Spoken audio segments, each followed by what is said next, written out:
The ജേർണലിസ്റ്റിലേക്ക് ഇസ്രായേലിന് എല്ലാവിധ സഹായങ്ങളും നൽകി എന്ന് വെച്ചാൽ മോറൽ സപ്പോർട്ട് മാത്രമല്ല, ആയുധങ്ങൾ, ഉപദേശങ്ങൾ, സൈനിക സഹായങ്ങൾ, യുദ്ധോപകരണങ്ങൾ, കപ്പലുകൾ തുടങ്ങിയവയൊക്കെ അനുവദിച്ചു നൽകി. ഈ യുദ്ധം എന്നത് ഇസ്രായേലിന്റെ അവകാശമാണ്, അവരുടെ പ്രതിരോധമാണ്, അതുകൊണ്ട് ഏതറ്റം വരെയും ഞങ്ങൾ ഉണ്ടാകുമെന്ന് പറഞ്ഞ് നെതന്യാഹുവിനെ കൊണ്ട് ഈ യുദ്ധത്തിലേക്ക് ഇറങ്ങി പുറപ്പെടുവിച്ചത് അമേരിക്ക തന്നെയായിരുന്നു. അതിൽ ആർക്കും ഒരു സംശയവുമില്ല. സംശയമുള്ളവർ 93 ദിവസം മുമ്പ് ഇറങ്ങിയ വാർത്താ മാധ്യമങ്ങളുടെ തലക്കെട്ടുകൾ ഒന്ന് പരിശോധിച്ചാൽ മതിയാകും. അമേരിക്കൻ പ്രസിഡന്റ് ജോ ബൈഡൻ എല്ലാവിധ പിന്തുണയും ഇസ്രായേലിന് വാഗ്ദാനം ചെയ്യുന്നുണ്ട്. അതുപോലെ തന്നെ ഏതറ്റം വരെയും പോകാനുള്ള പിന്തുണ നൽകുന്നുണ്ട്. കരയുദ്ധത്തിൽ ഗസയിൽ നിന്ന് ഗറില്ല മോഡൽ ഫൈറ്റ് ഉണ്ടാകുമെന്ന് തിരിച്ചറിഞ്ഞ് ഇറാഖിലും സിറിയയിലും അഫ്ഗാനിസ്ഥാനിലും ഒക്കെ സമാന രീതിയിൽ യുദ്ധം ചെയ്ത് പരിചയിച്ച സൈനിക ഉന്നതരെ വിട്ടുകൊടുക്കുന്നുണ്ട്. മെഡിറ്ററേനിയൻ കടലിൽ ഇപ്പൊ ഗസയെ തീർക്കുമെന്ന് പറഞ്ഞ് ഏറ്റവും വലിയ ഒരു പടക്കപ്പൽ തന്നെ അയച്ചിട്ടുണ്ട്. അതുപോലെ തന്നെ ആയിരക്കണക്കിന്, പതിനായിരക്കണക്കിന് സൈനികരെയും സൈനിക ഉപകരണങ്ങളെയും അതുപോലെ വിമാനങ്ങളും ഒക്കെ കൊടുക്കാമെന്ന് പറഞ്ഞിട്ടുണ്ട്.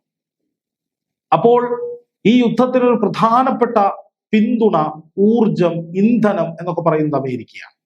പക്ഷെ യുദ്ധം മുന്നോട്ട് പോയി കുറച്ചങ്ങെത്തിയപ്പോൾ അന്താരാഷ്ട്ര സമൂഹം ഒന്നൊന്നായി ഇസ്രായേലിനെതിരെ തിരിഞ്ഞപ്പോൾ, യുദ്ധം വേണ്ടെന്ന നിലപാടിലേക്ക് ഐക്യരാഷ്ട്ര സംഘടനയും അതുപോലെ യൂറോപ്യൻ രാജ്യങ്ങളും അടക്കം കടന്നപ്പോൾ അമേരിക്ക പതിയെ പതിയെ നിലപാട് മാറ്റി തുടങ്ങി, അല്ലെങ്കിൽ ഇസ്രായേലുമായുള്ള ആ തീവ്ര ബന്ധം അയഞ്ഞു തുടങ്ങി.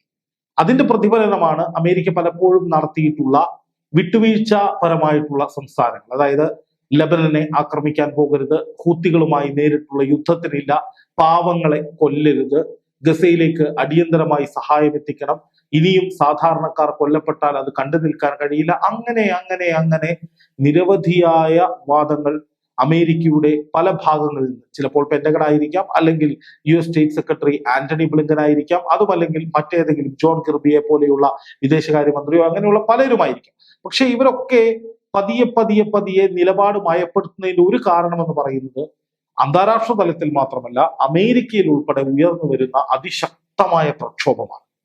ജോ ബൈഡന് നിലനിൽപ്പില്ലാത്ത വിധത്തിൽ, ജനപിന്തുണ ഇടിഞ്ഞു താഴുന്ന വിധത്തിലേക്ക് നിരവധി സർവേകളും ഈ ഘട്ടത്തിൽ പുറത്തു വന്നിരുന്നു.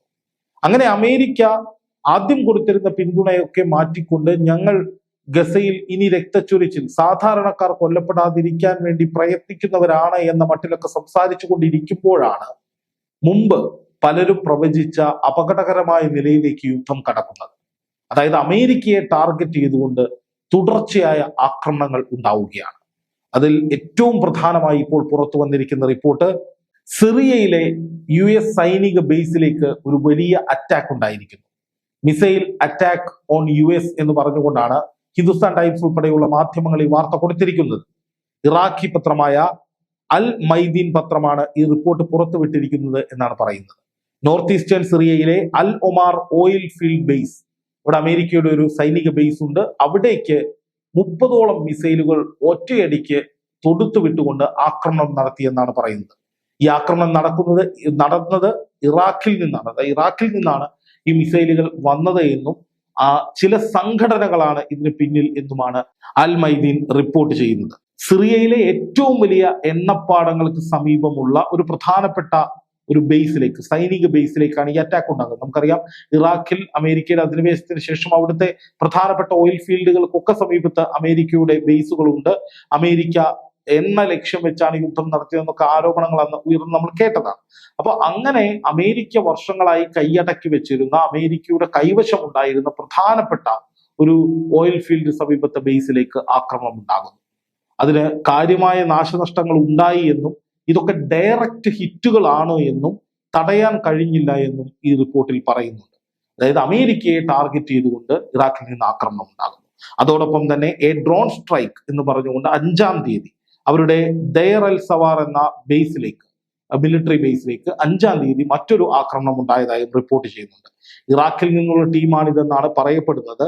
ഇറാഖിലെ ഒരു സംഘടനാ നേതാവിനെ കഴിഞ്ഞ 4-ാം തീയതി അമേരിക്ക കൊലപ്പെടുത്തിയിരുന്നു. അതിനുള്ള തിരിച്ചടിയാണ് ഇത് എന്നാണ് വിവരം.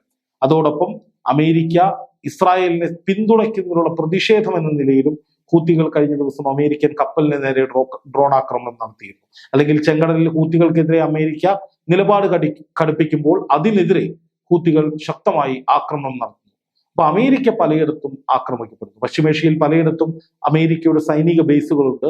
അപ്പോൾ അമേരിക്കയ്ക്ക് നേരെ സിറിയയിലുണ്ടായി, ഇറാഖിലുണ്ടായി. കഴിഞ്ഞ 3-4 ദിവസത്തിനുള്ളിൽ 3-4 ആക്രമണങ്ങൾ റിപ്പോർട്ട് ചെയ്യുന്നുണ്ട്. ചെങ്കടലിൽ അമേരിക്കൻ കപ്പലിന് നേരെ ആക്രമണം ഉണ്ടായി.